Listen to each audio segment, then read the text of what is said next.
Hi, this is Michael, and we are reading La Linea, now beginning chapter 1. I have read this book several times, and every time I notice something different, something that I did not notice before. Already, I have noticed things in this book that I didn't notice the last time I taught the class. For one thing, the entire book is being told, it's being told as a story. The narrator, the person telling the story, is telling the story in past tense because it's all in the past. Until at one point, the narrator changes to the present tense. So you can watch for that. When does the narrator change to the present tense? We're not going to get to that this week or next week. Another thing that I'm noticing for the first time is the very first sentence of the book. So let's get going in chapter 1. I should have known Elena would find a way to go north. This first sentence is about Elena going north.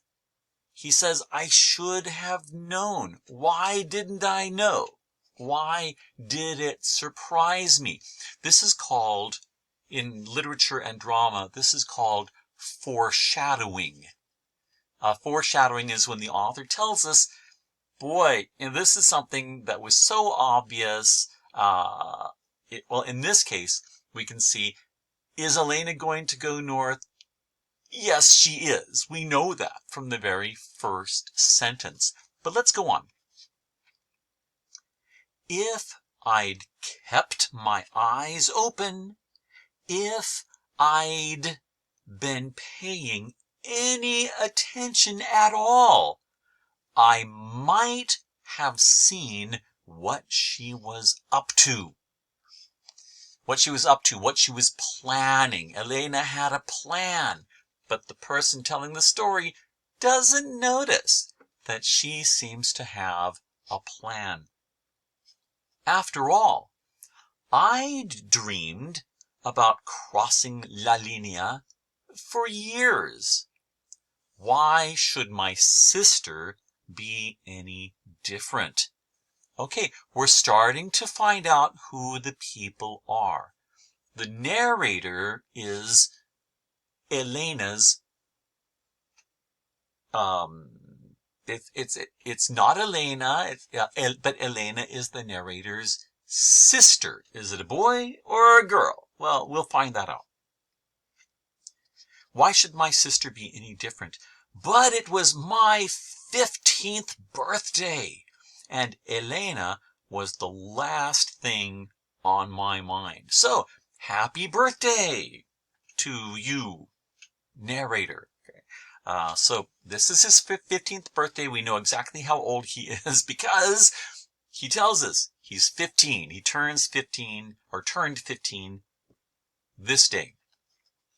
I opened one eye and looked down at the wooden crate at the foot of my bed. Abuelita always left something for me to open, and I always knew what would be inside. So Abuelita, that would be his grandmother. I always knew what would be inside. Calcetinas, una camiseta, chones. Don't worry, these are just Spanish words, and he's not going to tell us exactly what the meanings are, but it does not matter. He's going to explain why these items. He says, something useful, something my grandma could afford. So if we didn't know that Abuelita, if I had not told you that Abuelita was his grandmother, now he says, something my grandma could afford, something I needed, something I didn't want. But there was nothing, no present, nada. I rubbed my eyes and checked again. No, nothing. Not even the usual pair of underpants this year? Of course, there was never enough money for a gift I didn't need. But any small thing would be okay. So he's clearly disappointed. He feels like, okay, Abuelita, my grandma, is going to give me something. It's not going to be something great. It's not going to be something that I am really happy about, but she's going to give me something. And now he says, there's nothing. Cualquier miseria. I don't know what that means, but it sounds unhappy. I rolled over and covered my head with my blanket. So it's probably early in the morning still. What I wanted, now he's dreaming a little bit, what I wanted was a pair of jeans, like the ones I saw Juanito wearing last week. Who is Juanito? I don't know. We'll find out later. They weren't like the pants I wore to work on the rancho every day, the knees patched and darned by Abuelita, frayed on the bottom. The jeans I wanted were bigger and looser and hung low. They got frayed because you let them drag on the ground and you stepped on them on purpose, just because you could, because it didn't matter if they wore out or not.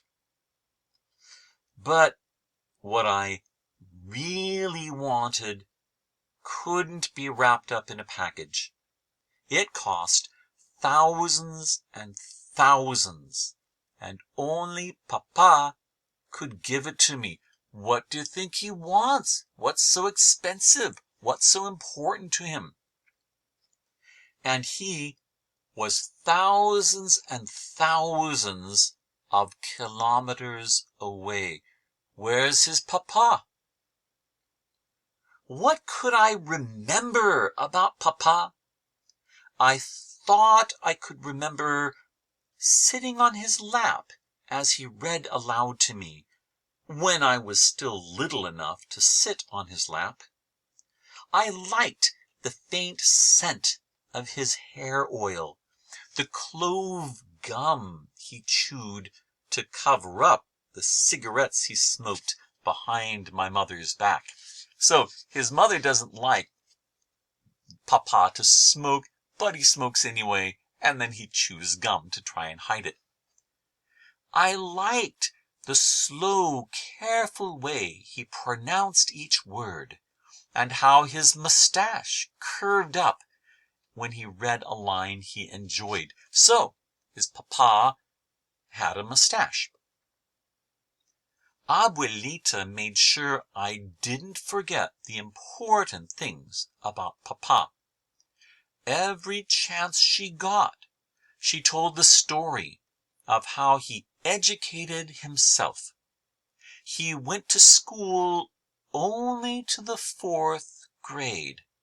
After that, the government closed La Primaria in San Jacinto. Okay, so San Jacinto, that's the town, the small town where they lived. And La Primaria must refer to the grade school, the elementary school. He had to work on Abuelita's rancho anyway to help the family. Okay, so what's the significance of the word anyways? Well, he quit going to school because the government closed the school, but, even if the school were open, he still had to work on the ranch. He herded the goats and watered the corn with a book in one hand, and he still did more work than anyone else, Abuelita always said. In those days, Papa could save a peso here and there. He used the money to buy books. The few he had he read over and over until he knew long passages by heart. I was the firstborn, so the narrator is their first child. So Papa should have named me Domingo after himself. Excuse me, my screensaver came on.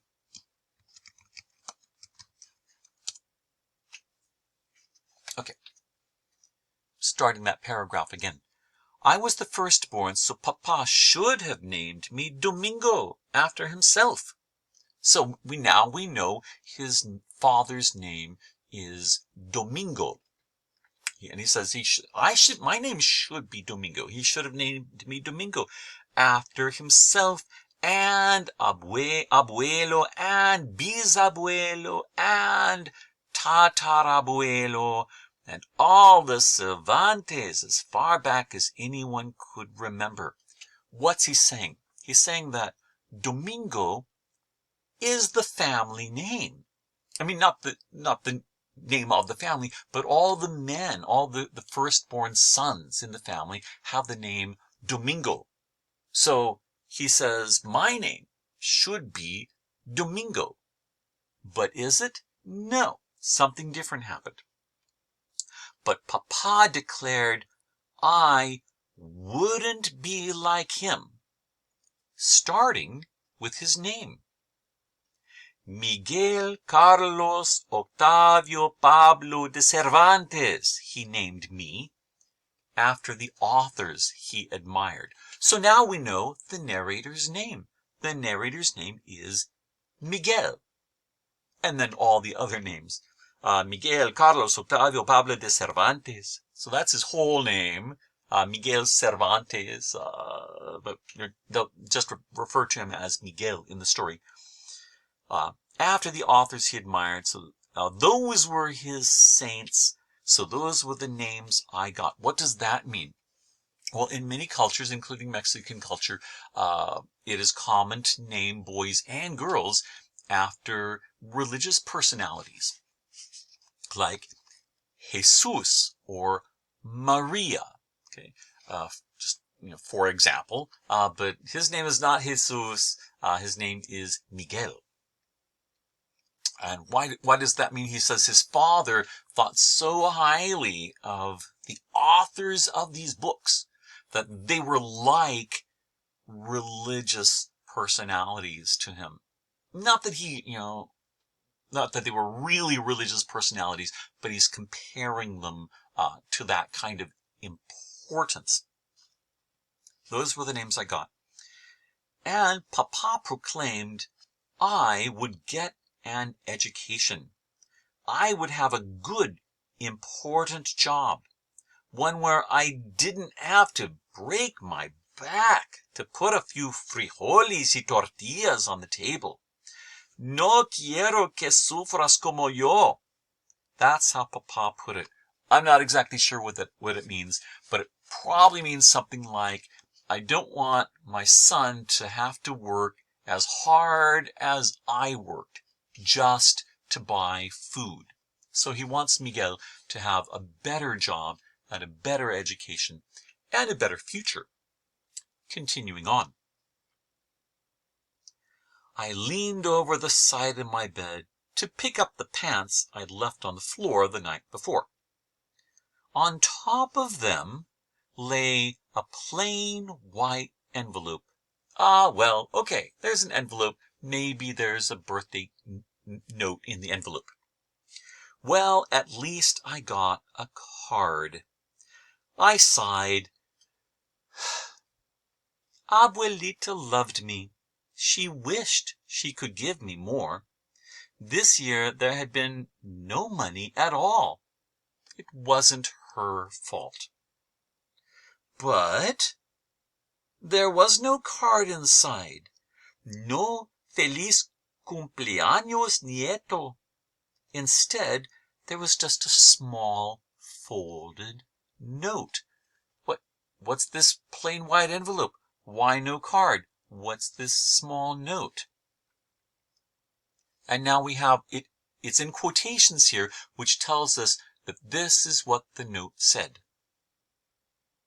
It's been 6 years, 11 months, and 12 days since I left to go north across La Linea. It's time for you to come. Go see Don Clemente. He'll help you. It was signed simply Papa. Papa had never written a note before. He'd never asked me to see Don Clemente before. And I didn't know until then that he'd counted each day since he left, that he numbered them one by one, just the way I did. I'd been waiting for this moment ever since I was 8. Could it be true this time, finally? For once, I didn't care about a birthday present. If Papa's note was true, my real life was finally beginning. This was day number 1. And that's the end of chapter 1.